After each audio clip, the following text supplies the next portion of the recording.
Hi welcome back to our channel. మీరు చూస్తున్నారు ముద్దపుకుంట Prabhakar official YouTube channel. ఎవరైనా మన ఛానల్ని కొత్తగా చూస్తున్నట్లయితే ప్లీజ్ సబ్స్క్రైబ్ చేసుకోండి. పక్కనే ఉన్నటువంటి గంట సింబల్ని ప్రెస్ చేస్తే మన వీడియోస్ అన్నవి నోటిఫికేషన్ రూపంలో రావడం జరుగుతుంది. మన వీడియో నచ్చితే లైక్ చేయండి, నచ్చకపోతే డిస్లైక్ చేయండి. వీడియోని మీ ఫ్రెండ్స్ అండ్ ఫ్యామిలీ మెంబర్స్కి షేర్ చేయండి. మన తల్లిదండ్రులు మనల్ని తిడుతూ ఉంటారు. ఎందుకు తిడుతూ ఉంటారు తెలుసా? దానికి కారణం ఒక చిన్న ఉదాహరణ తెలియజేస్తాను. ఎందుకు మన తల్లిదండ్రి ఎప్పుడు నన్ను తిడుతూ ఉంటారు అన్నదానికి,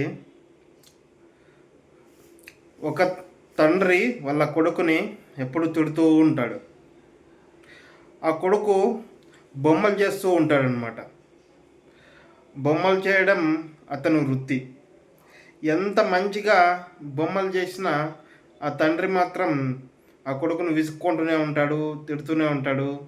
నువ్వు సరిగ్గా చేయట్లేదు, ఈ బొమ్మ బాగలేదు, ఈ బొమ్మ బాగలేదు, ఆ బొమ్మ బాగలేదని ఎంత కష్టపడి ఎంత మంచిగా బొమ్మ తయారు చేసినా తిడుతూనే ఉంటాడు, తిడుతూనే ఉంటాడు. అందుకు కొడుకు ఒకరోజు విసిగిపోయాను అనమాట. ఎప్పుడు చూసినా నన్ను తిడుతూనే ఉంటాడు, నన్ను హెచ్చరించుకుంటూనే ఉంటాడు. నేనంటే మా నాన్నకు ద్వేషం, నేనంటే మా నాన్నకు సరిపోదు, అందుకే ఎప్పుడు నన్ను తిడుతూ ఉంటాడు, విసుక్కుంటూ ఉంటాడు. నేను ఎంత మంచిగా బొమ్మలు చేసినా, ఎంత మంచిగా కష్టపడి పని చేసినా మా నాన్న నన్ను తిడుతూనే ఉంటాడు. ఆయనకు అదే పనే, తిట్టడం తిట్టడం తప్పితే వేరే పని ఉండదు అతనికి.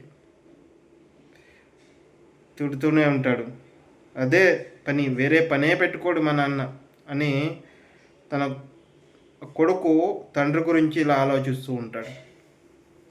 కొద్ది రోజుల తర్వాత తండ్రి ఆ కొడుకుని తిట్టడం మానేశాడు. తను సైలెంట్ అయిపోయినాడు అనమాట. కొడుకు యథావిధిగా తన వృత్తి అంటే బొమ్మలు చేయడం, అమ్ముకొని మార్కెట్లోకి వెళ్ళి అమ్ముకొని రావడం, అలా అలా అలా అలా రోజు జరుగుతూనే ఉంది. తన వ్యాపారం అన్నది రోజు రోజుకి తగ్గిపోతూ ఉంది. తగ్గిపోతూ ఉండడం వల్ల తనకు వ్యాపారం సరిగ్గా జరగట్లేదు.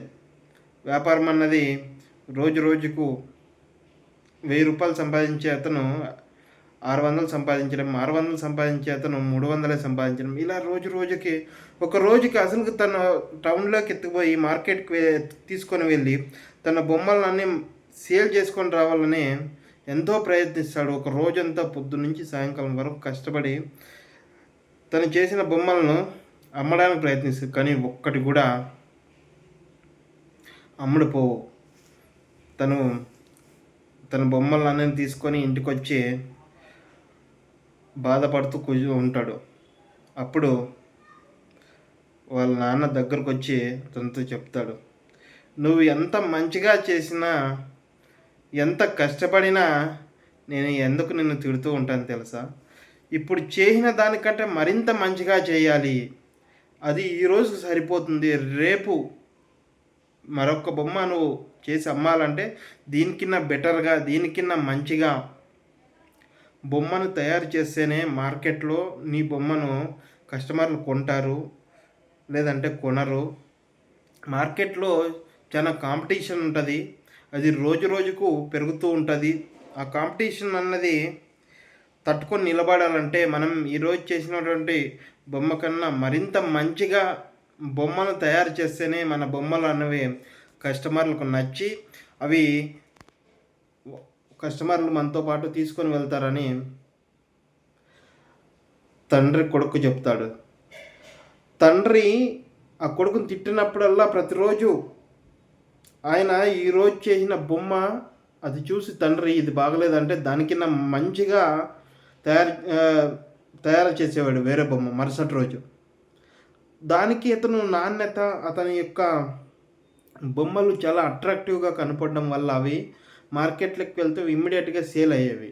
ఎందుకంటే తండ్రికి తెలుసు ఎక్కడైతే కొడుకు తప్పు చేస్తున్నాడో, ఎక్కడైతే తన కొడుకు తప్పుదారి తొక్కుతున్నాడో, ఎక్కడైతే తన కొడుకు తప్పులు చేస్తున్నాడని తండ్రి గ్రహించి ఇది తప్పు అని నచ్చజెప్పేవాడు అనమాట. దాన్ని కొడుకు ఎలా తీసుకున్నాడు? నెగిటివ్గా తీసుకున్నాడు. ఎప్పుడు తిడుతూనే ఉంటాడు, ఎప్పుడు కొసుకుంటూనే ఉంటాడు, ఎప్పుడు చూసినా తిట్టడమే అతని పని, అది తప్పితే వేరే పని ఉండదు అని.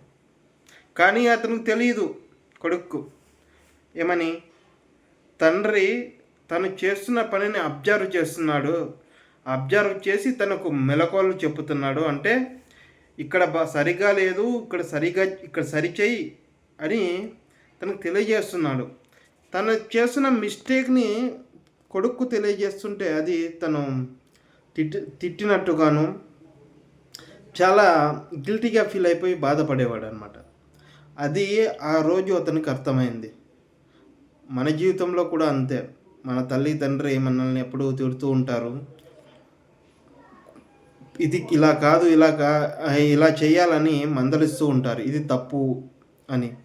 అప్పుడు మనకు ఆ క్షణం బాధ అనిపించవచ్చు, ఆ క్షణం మన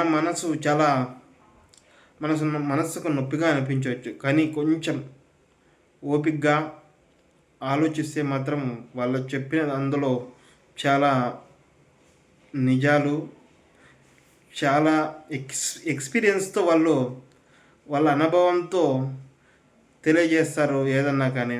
కాబట్టి ఎవరన్నా మన తల్లిదండ్రి మన గురించి తిట్టినప్పుడు కానీ, మన గురించి ఏమన్నా చెప్పినప్పుడు కానీ ఎందుకు చెప్తున్నారు, ఎందుకోసం చెప్తున్నారు అని ఒక్క క్షణం ఆలోచించి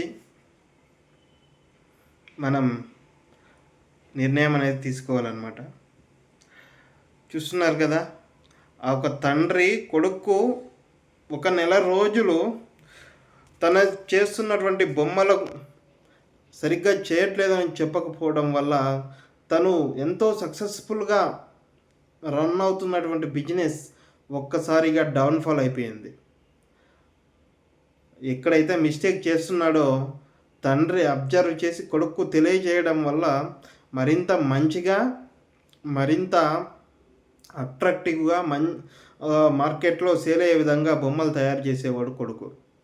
కానీ ఎటువంటి మాట తనకు చెప్పకపోవడం వల్ల 1 నెల రోజుల్లోనే తన బిజినెస్ అనేది డౌన్ఫాల్ అయిపోయి చాలా ఇబ్బందులు అయ్యి ఒక్క బొమ్మ కూడా మార్కెట్లో అమ్మడిపోకుండా తను ఒక కష్టాలు అనేది ఎదుర్కోవాల్సి వచ్చింది.